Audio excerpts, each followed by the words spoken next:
Several days ago, we noticed that we had diesel dripping underneath the driver's side on our 2010 F-250 6.4.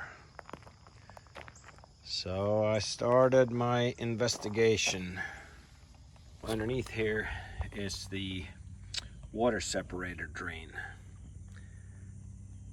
And I looked underneath here and found the point where it was leaking. So here is the water separator, and it is leaking out of that port. So let's see if I can get a good shot up above what it looks like. That's the water separator. But before I get to this thing here and have sufficient room to work, I'm gonna take that drive shaft and separate it here and just push that out of the way. So here are the bolts on the back of the shaft that goes forward to the front differential. They're 12 millimeter 12-point socket. So I've locked it off with a screwdriver. Now we're in the front, and this is a 6-point 8 millimeter.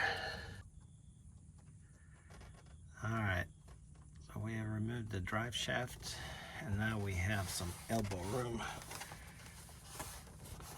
There are 3 Torx bit T25 Torx screws here, bolts that holds the water separator shut-off valve in place. So I'm going to start by taking that off, and I see there are 2 more at the top. I'm not sure how easy it is to pry these fuel line connections off, so I'm going to try to just loosen it up and see if I have enough room to where I can clean it off and see what's going on behind there. I may have to take those fuel lines off, but I hope I don't have to. We have pried the cover off, and it looks like there's a whole bunch of junk sediment here in the bottom that has come out of the fuel, and that's probably the stuff that has eaten up the gasket. Look at all that crap. Look like sawdust. Wow, that's amazing. Wow. All right, I'm gonna clean out all that stuff, and I'm gonna see if I can get to the gasket on the other side. You can make out the gasket there. All right. Next step is to get the fuel lines off of there. And what you have to do is this little rectangular tab here. You push it in and it'll go over that collar. And it's a little tricky because the fuel lines, the way they are mounted, are fairly stiff and they don't slide too easy back and forth. But you can put a little pressure. There's a little bit of a give right here, and then as it bends right there. And sometimes you may have to put a little pressure inward to make it release, but you have to put some horsepower behind to squeeze these little tabs in, but it releases pretty easily if you have a little grip in your nail. I got that cover off of there, and I just made sure that I cleaned the best I could inside of that water separator reservoir. Back in the right there, that looks like there's a sensor of some sort. So I'm probably going to take a little compressed air, see if I can blow some of that stuff out of there. But that's what it looks like. Make sure that we clean thoroughly around the edges so that we get a good seating on the seal on the new cover. Here is the culprit to the fuel leak. At first, I thought it was the actual drain port on the bottom of the water separator. So I swapped it out, got a new one of these, put it on, but it possibly should have been a dead giveaway because the two O-rings, they look different. This one was corroded, but I didn't get a chance to really get a good look at it because it was sunlight outside and I couldn't see up underneath the car. So this O-ring was a little bit corroded. The other O-ring is pretty much intact. So I swapped it out, put it back on, and it continued to leak. And it wasn't until I dug this deep that I realized what the problem was.